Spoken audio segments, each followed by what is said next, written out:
Itong tungkol kay ano na naman, ha? Lagi na lang lagi na lang may balita tungkol dito kay Alan Peter Cayetano. Ang problema, ang laging balita tungkol dito, kahihiyan eh. Ha? Kahihiyan. Bago natin pag-usapan yang tungkol kay sa kapatid niyang si Lino Cayetano, ito munang ginawa na naman ni ito na namang ginawa na naman ni Alan Cayetano kay Lacson. Talagang grabe ang obsession nito ni Cayetano kay Lacson. Galit talaga siya kay Lacson. Ha? Bakit natin nasabing galit siya kay Lacson? Sobrang galit niya. Eh di ba sabi niya, ang mga senador ngayon, nakasama daw sa mayurya, mga tuta yan ng Malacanang. Sabi ni Cayetano, mga tuta yan ng Malacanang, sabi niya. Ha? Si Soto, si Rapi Tulfo, si Gatchalian. Pero ang matindi daw dyan, si Lacson. O, sabi ni Cayetano. Kasi si Lacson, sabi niya, hindi na yan tuta. Aso na yan. Ngayon na naman, mayroon na namang patutsyada kay Lacson, mga kabunyog, itong si Cayetano. Ang sabi na naman ni Lacson, ay ni Cayetano, mga kabunyog, sabi niya, kung gusto ninyo ng pampaputi, punta kayo kay Senator Lacson kasi magaling yan mag-whitewash. O yan balita yan sa mainstream media, News 5.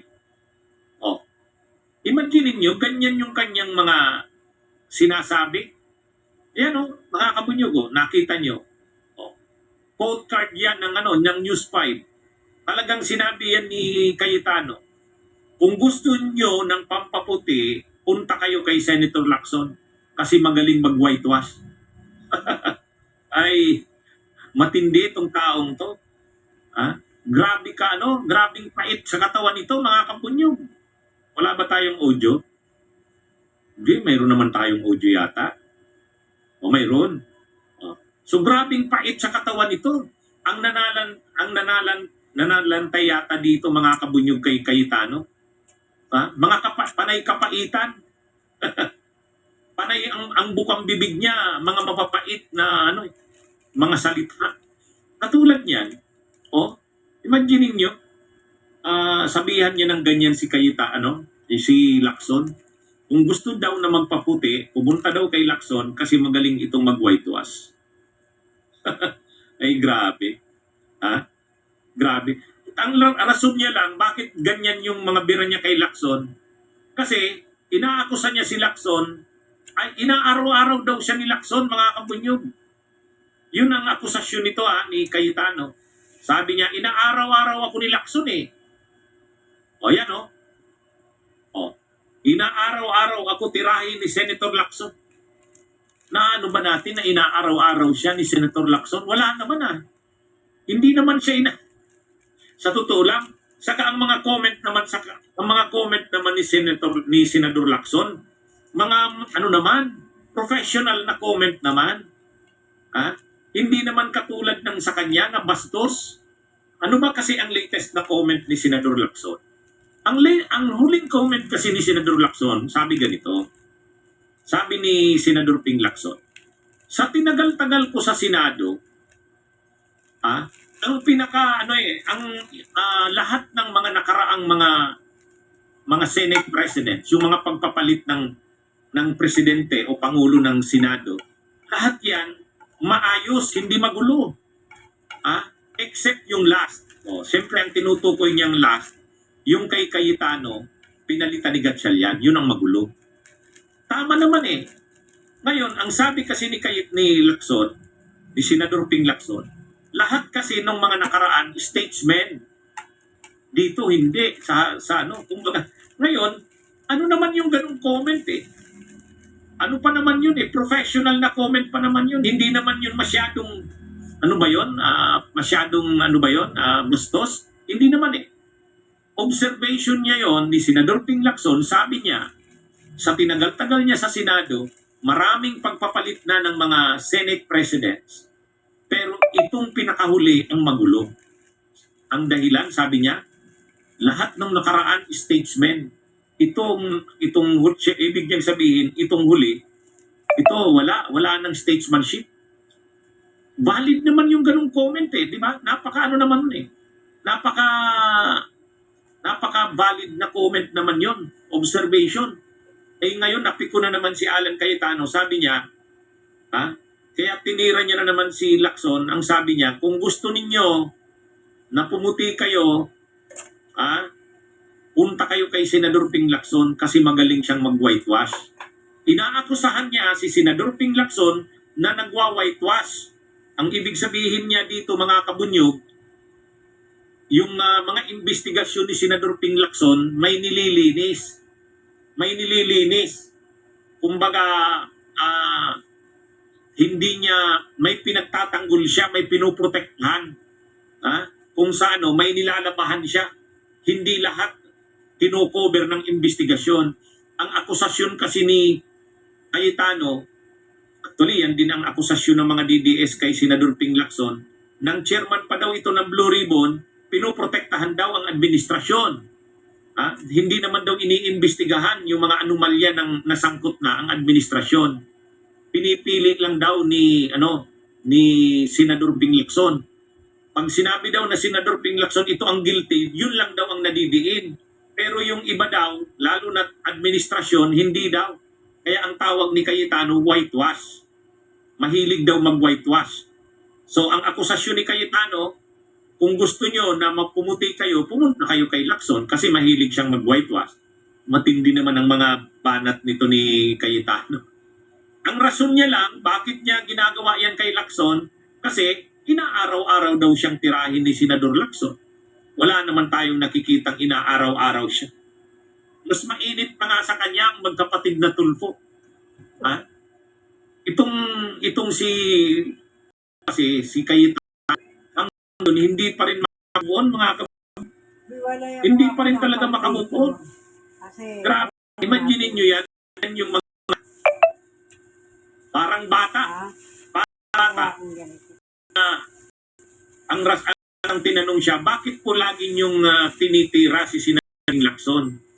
Ang sagot niya, inaaraw-araw din daw siya kasi ni Senador Ping Lacson. Hindi naman siya, wala naman tayong namumonitor ni Senador Lacson na parang napalagi ang siya ba yung tinitira ni Senador Ping Lacson? Wala naman. Hindi naman ganun. Actually nga, napaka-kontrolado na ni Senador Ping Lacson ngayon. Hindi siya nag-ambisyon na maging Senate President. Kahit sabi ni Ronald Llamas, kung siya ang tatanungin, ang gusto niyang maging Senate President, si Lacson. Kasi talagang naninindigan si Lacson sa tama. Kung anong tama, kaya lang, itong si Cayetano, diyan siya mainit ngayon. Mainit ang dugo niya kay Senador Ping Lacson. Dahil sa tingin niya, ito daw yung tumitira sa kanya araw-araw. Wala naman tayong nakikitang ganun. Siya ang araw-araw, lahat na lang niya tinitira ni Cayetano. Imagine niyo, pumunta ng Mindanao nung isang araw, namigay ng relief doon sa Sarangani. Ano pa rin? Ang kanyang speech doon sa harap ng mga taga Sarangani, namimigay sila ni Padilla ng relief. Ano pa rin? Mapait pa rin ang kumakain sila doon ni Padilla sa isang karinderya. Ano pa rin? May mga banat pa rin, anong sabi nila? Hindi kami kumakain ng isinuka na. Tapos, nag-live na naman siya. Sabi niya, sa lahat ng mga mga nanunood, maliban lang daw dun sa mga galit sa kanya kapag nagpi-Facebook siya. Alam niyo mga kabunyog, mga kababayan, grabe itong ugali nito ni Cayetano. Ngayon, ang latest mga kabunyog, di ba nung kahapon ba yon? Kahapon yata yung anniversary ng pagkamatay nung pagkamatay ni Pinoy. Ay syempre nire-respeto si Pinoy, mga kabunyog, respetado siyempre si Pinoy ng mamamayang Pilipino. Ay yung pamangkin ni Pinoy, si Kiko T, syempre may statement para sa anniversary ng kanyang tiyo, ng kanyang uncle. Eh ngayon, binira na naman ni Alan Peter Cayetano, mga kabunyog. Binira ni Alan Peter Cayetano si Kiko D. Ayan o. O yan o, tingnan nyo yan. Sabi ni Alan Peter Cayetano, yang nasa gitna, yan si Kiko D. Pamangkin yan ni Chris Aquino sa ni Pinoy. Leader yan ng Tindig Pilipinas. Aktibo yan ngayon sa mga paglaban sa korupsyon. Yan si Kiko D. So ngayon, binira na naman ni Cayetano. Yan ang sinabi ni Cayetano, yung nasa kaliwa. Mga kabunyog. Sabi niya, just remember who you are, Kiko. Kino ka eh. Hindi ka Kiko D. Marcos. Don't get instructions from the administration. Ngayon lang yan, mga kabunyog.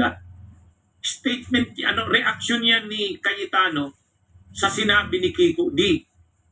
Si Kiko D, yan yung pamangkin ni Pinoy na napaka-aktibo ngayon sa anti-corruption. Inaakusahan ni Alan Peter Cayetano na si Kiko D ay tumatanggap ng instruction sa Marcos. Yan yung kanyang ini-insinuate niya. Yan yung ini-insinuate niya dyan sa sinabi niya na yan.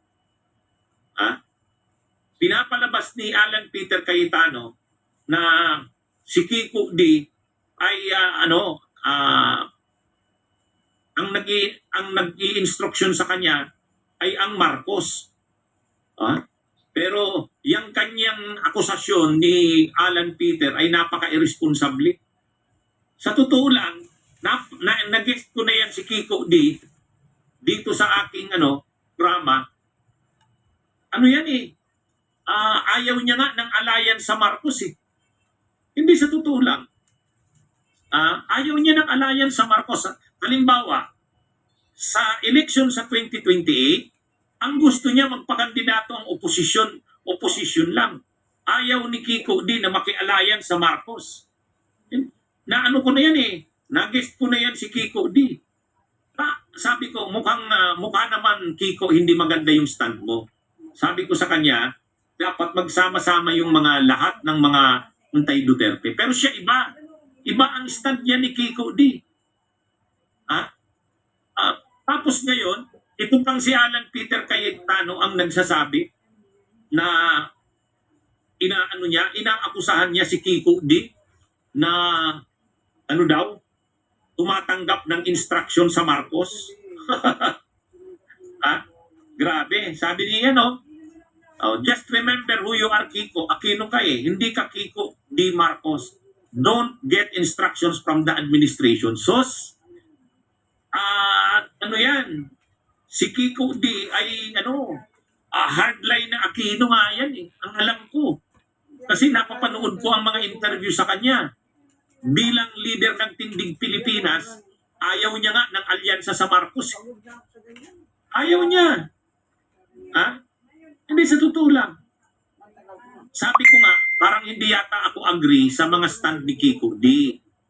Kasi ako, ang stand ko, kahit yung administrasyon, pwedeng maka-alliance para lang matalo ang Duterte sa 2028.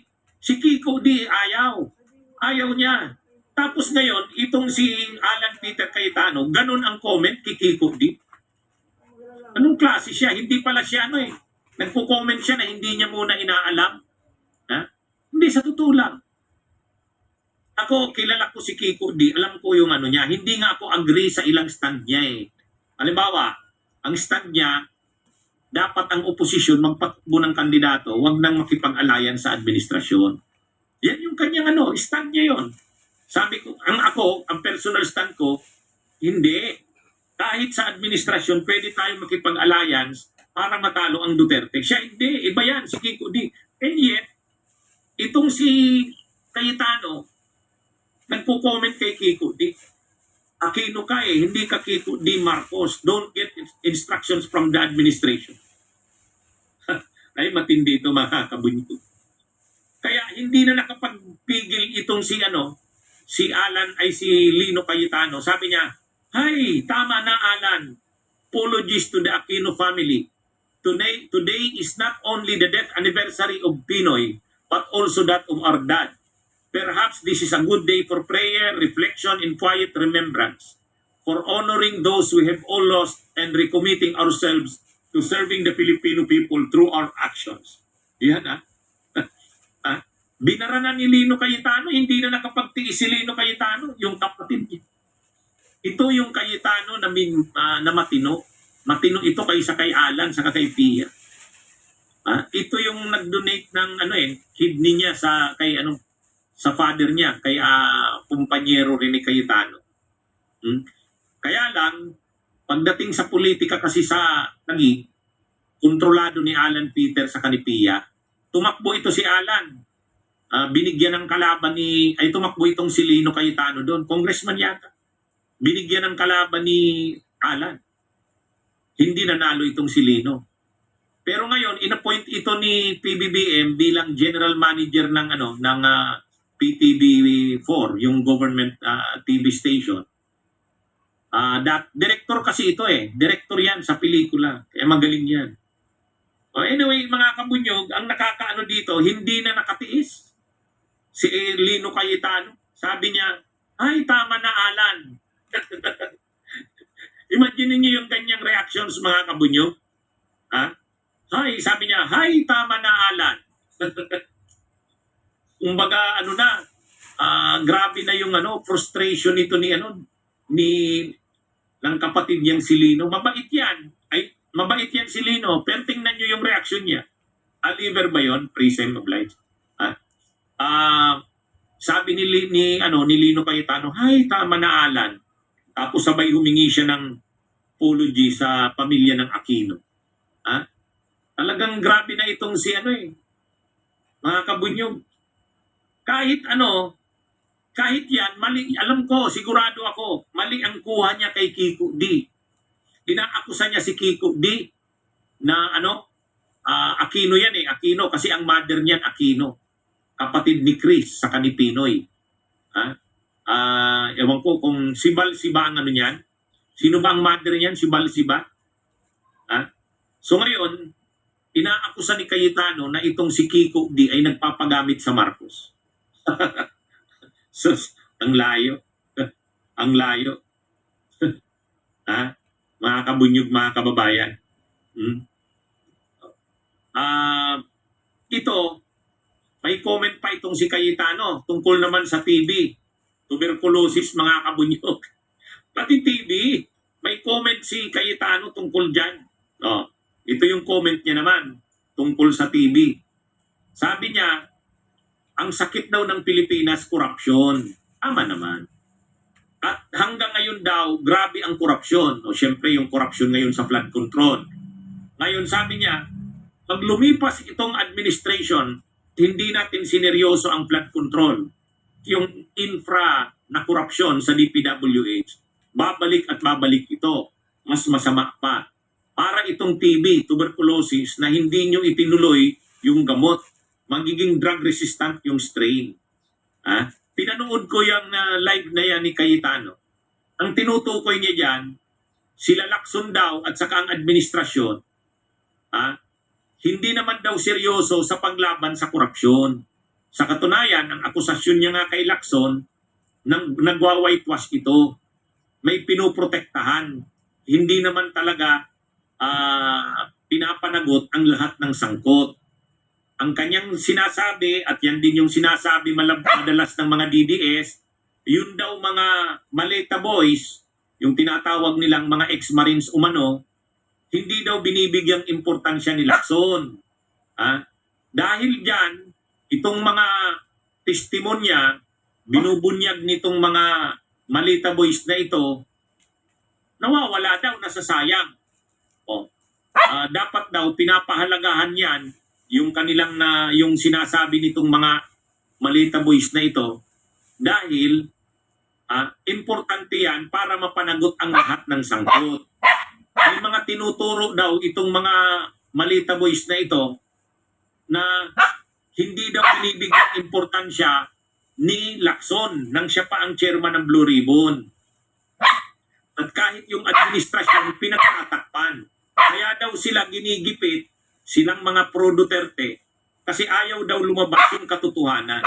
So ang sabi ni Cayetano, pag lumipas daw itong administration at hindi sineryoso ang flood control at yung infra corruption sa DPWH, babalik at babalik ito. Mas masama pa, parang TB, tuberculosis, na pag hindi nyo tinuloy ang gamot, magiging drug resistant.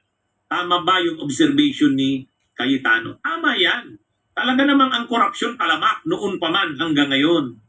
Ha? Kaya lang nanulak tayo ngayon sa tindi ng pinag-uusapang korupsyon dito sa mga flood control.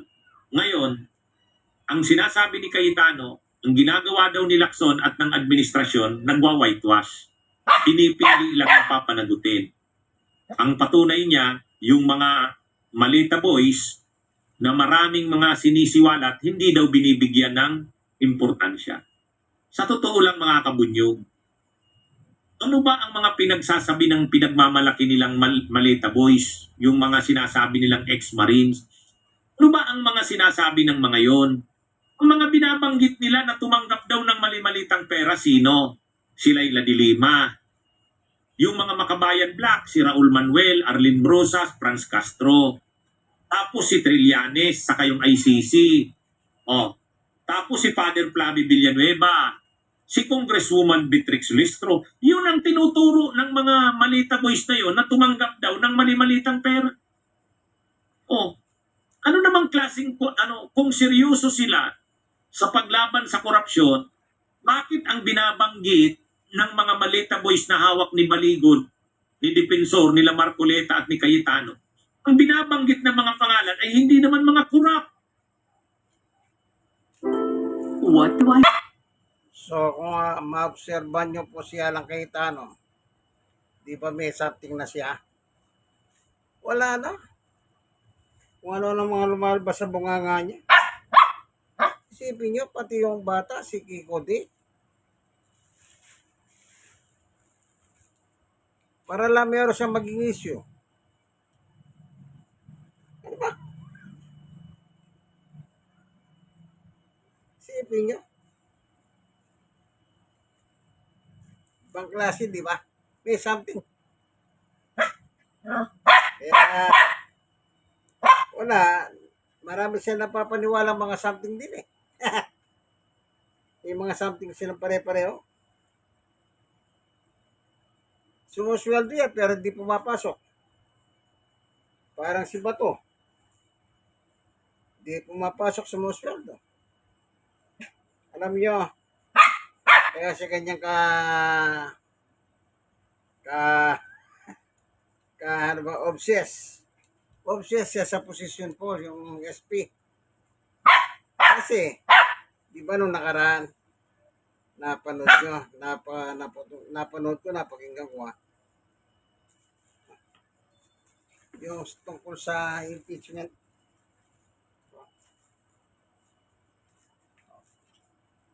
Kaya daw nagmamadaling ginagawa sa kanila, yung sa Senate, para magtuloy-tuloy daw yung impeachment. Ibig sabihin, sa kanila pala, baka papatay na nila yung impeachment. Ganon sila. Kagarapan. Kaya may something eh. Kita nyo? Hindi sila makapasok pa. Sa kahiyan. Sige, hanggang dito na lang kung nagsalita na yung kapatid niya, yung director at general manager ng PTV4, hindi na nakatiis yun. Mukhang matino yun. Matino yun. Kaya sundo sa dalawa, si Pia. Wala yan, mga yan. Ewan ko binoboto nyo mga yan.